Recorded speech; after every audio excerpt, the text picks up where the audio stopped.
tolong ceritakan lagi dong Prof terkait dengan kerjasama Prof dengan Pemkab Serang nih, terutama dengan Ibu Ratu Tatu Hasanah, Ibu Bupati kita. Ya, saya apa nih kemarin itu? Sebagai warga Serang ini bangga dengan Ibu Bupati yang langsung melakukan respon cepat, responsif, untuk menangkap hasil penemuan ini menjadi ikon dari Serang, Kabupaten Serang sebagai penyangga ketahanan pangan dan swasembada pangan nasional.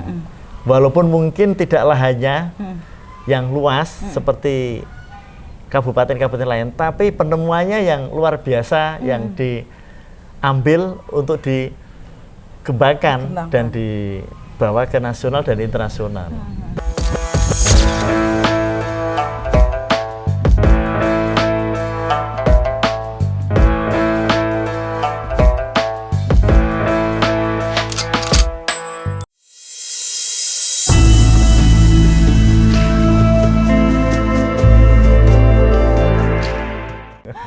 Terus Prof? Ya. Nah dari situ karena faktanya di sekelilingnya itu tanaman bisa tumbuh baik yang tidak lazim hidup di daerah gambut, daerah asam. Nah itulah kemudian kami ambil, kami bagi. Pertama itu kepada petani-petani binaan saya. Mereka mau saya bawain aja. Ini ada apa obat? Tapi sebelum dibagi tentunya Prof udah mengolah dulu kali ya? Sudah, saya kan diolah dulu ya, diteliti, diriset, diapain gitu. Saya kan melakukan eksperimen dulu sebelumnya. Eksperimen dulu. Eksperimennya itu ternyata bagus dalam skala kecil. Ya akhirnya kan saya perbanyak, saya kasihkan bagi-bagi pada warga petani. Dan itu dahsyat. Ternyata tanaman pertama itu yang kita tanam itu justru cabai. Cabai bisa tumbuh bagus. Kemudian kita kasihkan pada pisang kepok. Tumbuhnya bagus. Kemudian akhirnya saya berpikir, kita kasih yang lebih ekstrim lagi. Yang orang nggak pernah bertanya dan nggak pernah berbicara tentang kedelai di lahan gambut. Karena tidak pernah sebelumnya itu mendengar ada tanaman kedelai kok ditanam di lahan gambut. Saya datangkan kedelai dari unsur dari Profesor Sunarto, saya minta kedelai varietas selamat. Saya treatment itu di situ dan bisa tumbuh normal, subur. Bagus. Saya bagikan kepada para petani. Kedelainya atau kedelainya dan mikrobanya. Karena saya kemas kecil-kecil dalam botol seberapa liter? Nah, satu botol 250. Itu untuk berapa luas lahan? Mereka punya lahan LP, lahan pekarangan. Lahan pekarangan mereka itu 1/4 hektar. Jadi Transmigran itu dapat LP, lahan pekarangan, itu sekitar 2000 meter lah kurang lebih yang dipakai. Kemudian lahan usaha 1 hektar, lahan usaha 2 1 hektar. Itu LU1, LU2. Nah, yang pekarangan ini kan yang pertama kali ditempatkan, dan itulah kita bagaimana supaya mereka bisa hidup betah di daerah baru yang tadinya gagal, itu sudah bisa melihat tanamannya subur dan bisa menjadi mata pencaharian. Nah itu tes farmnya berhasil. Saya pikir yang namanya misalnya ditanemin sama itu tadi hasil risetnya Prof. Jadi mau tanaman apapun pasti tumbuh subur sepertinya Prof. Betul, sepanjang sesuai dengan iklimnya. Karena apa? Mikroba ini kan kuncinya. Mikroba itu makhluk halus ini, bakteri, jamur, kemudian kamir itu barang nggak kelihatan. Tetapi kalau dia bekerja bersama-sama itu dahsyat sekali. Ya, mereka bersinergi, bekerja, merubah apa aja yang dia tempati menjadi sesuatu yang lebih baik. Akhirnya tanaman pun bisa hidup dengan baik. Khususnya mikroba yang spesial ini, bukan sembarang mikroba. Ini super mikroba kalau saya katakan. Nah, yang kemudian saya sebut sebagai terakhir saya sebut sebagai mikroba Google karena cara kerja seperti Google. Jadi di awal tahun berapa itu, Prof? Itu tahun 98-99. Wah, saya baru masuk kuliah itu, Mas Prof. Berarti kita hampir seumur dong. Hampir seumur ya? Beneran? Saya udah lulus kan? Udah lulus, saya baru masuk.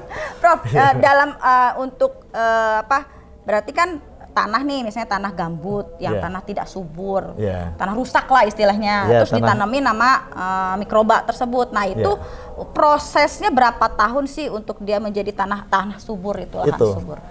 3 bulan sampai 7 bulan. Hanya 3 bulan sampai 7 bulan sudah bisa subur itu tanah. Bayangkan sebelumnya Kalau warga biasa di sana yang sudah 1 tahun, 3 bulan atau lebih menanam apa aja mati. Iya. Iya, kayak iya. Menanam apa aja mati. Mereka tergantung dari mau nanam cabai, tomat, kalaupun jadi padi. Mungkin nggak bagus kualitasnya mungkin ya, Prof. Ya, hidup segan mati tak mau. Terus apa yang mau diharap? Iya, padahal mereka udah jauh-jauh ya, sudah jauh-jauh dan mengadu udah meninggalkan kampung halaman, ya kan? Akhirnya hanya berharap dari jaminan hidup atau jaduk. Iya, nah, kalau dari pemerintah. Dari pemerintah ini dalam 3 tahun habis, dia mau apa lagi? Balik lagi. Ya akhirnya kalau nggak berhasil kan dia harus pulang balik ke Jawa. Padahal harta benda di Jawa atau di daerah asal misalkan DKI atau NTB sudah dijual semua untuk kan? modal hidup di sana. Untuk hijrah. Iya. Prof, saya pernah baca di sebuah artikel ya, selain tadi lahan gambut. Nah, Prof itu pernah di Kalimantan itu ada suatu lahan tuh bekas tambang emas. Nah itu bisa dari bekas tambang emas menjadi subur kembali. Ceritakan, Prof. Itu mah mainan saya dulu 23 tahun yang lalu. Ya.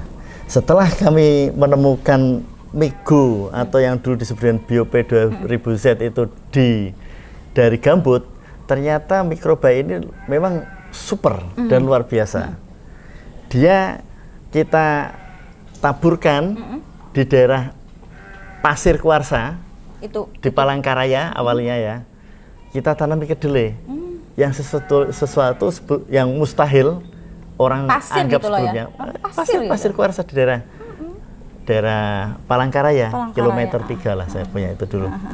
Itu kedelai bisa tumbuh normal dan tingginya bahkan setinggi dada saya.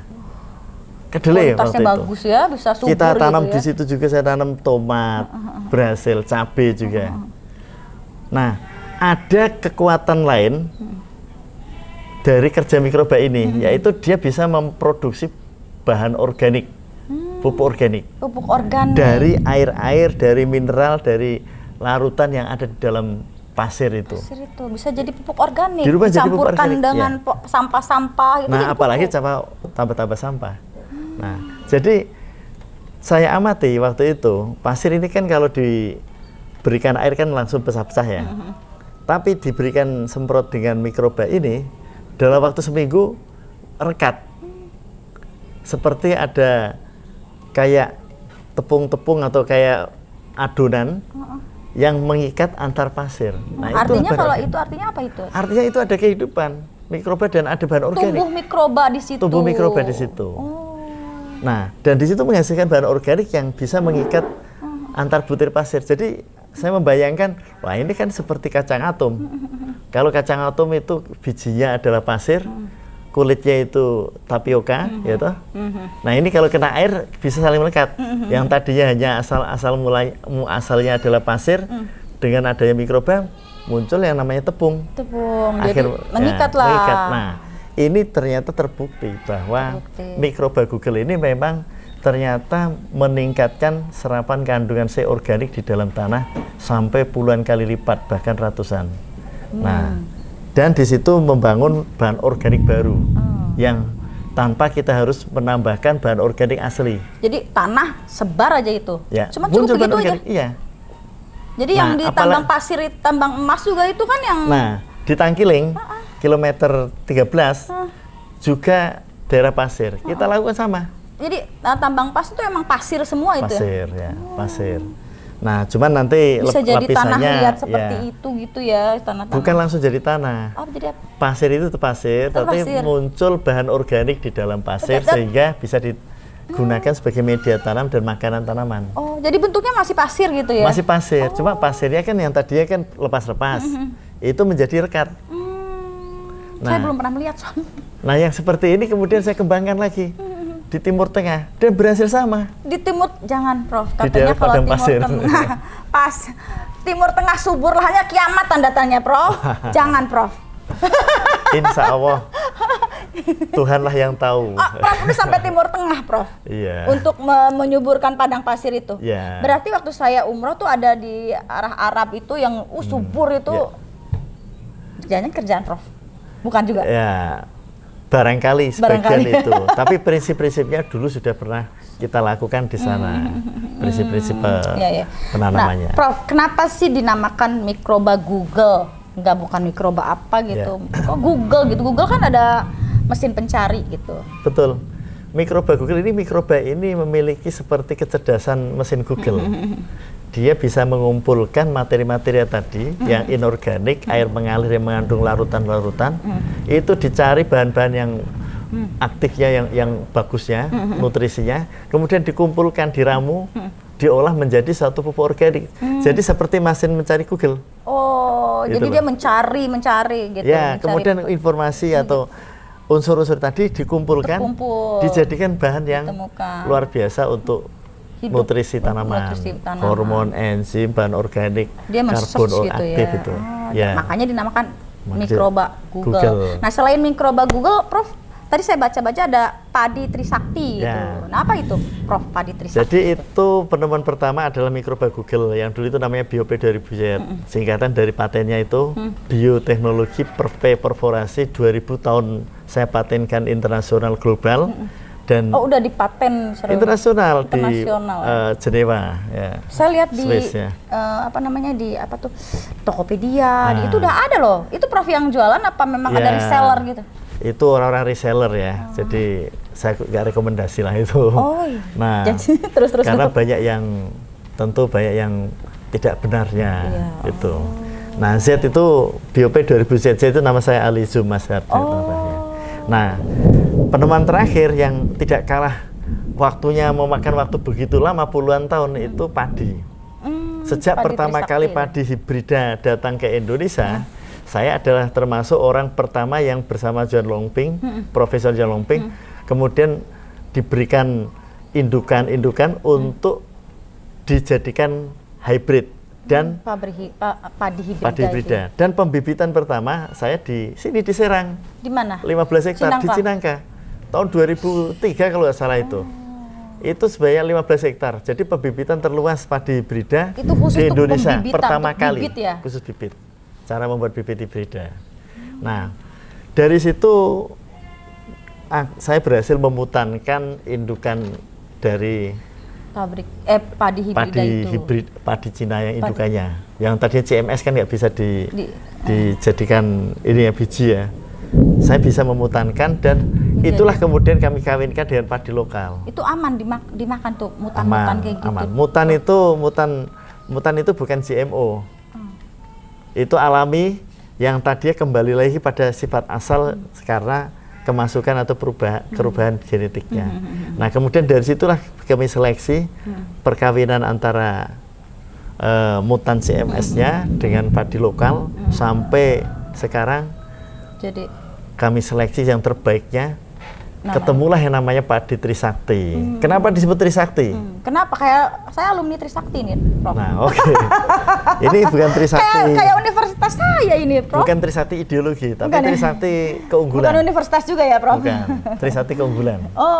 Pertama, padi ini saya bisa ciptakan padi yang umurnya terpendek di dunia. Kenapa? Panen. Untuk panen, masa panennya. Ya. Umumnya kan di atas 90 hari. Ini 75 hari panen. 75 hari? Ya. Bahkan terakhir itu 55 hari, 60 hari panen. Kita ada. Jadi mempercepat masa panen. Yang biasanya 4 bulan. 4 bulan. Sekarang 2,5 bulan. 2 bulan setengah. Bayangkan itu kan memberikan efisiensi air dan orang bisa menghasilkan lebih banyak lagi. Lebih banyak karena setelah itu langsung tanam lagi, Bisa 3 kali tanam ya, Prof. Karena dia kawinan antara yang tetua, yang hybrid yang dulu, yang unggul dari luar, dengan yang sudah mutan di Indonesia, dengan padi lokal, maka dia memiliki keunggulan ketahanan terhadap iklim di Indonesia yang penuh dengan hama. Ya? Hama mereng. Itu aduh luar biasa kalau ada mereng itu petani itu langsung nangis deh. Di Waringin Kurung tuh banyak hama, Prof. Lah ini dia tahan terhadap kondisi. Belum pakai Trisakti. Makanya ini harus dikembangkan seluruh Banten. Iya. Kenapa? Karena ini Trisakti 01 Serang itu adalah identitas dari luncuran Kabupaten Banten dari Bupati Banten. Bupati Serang. Ibu Ratu Tatu Hasanah. Betul.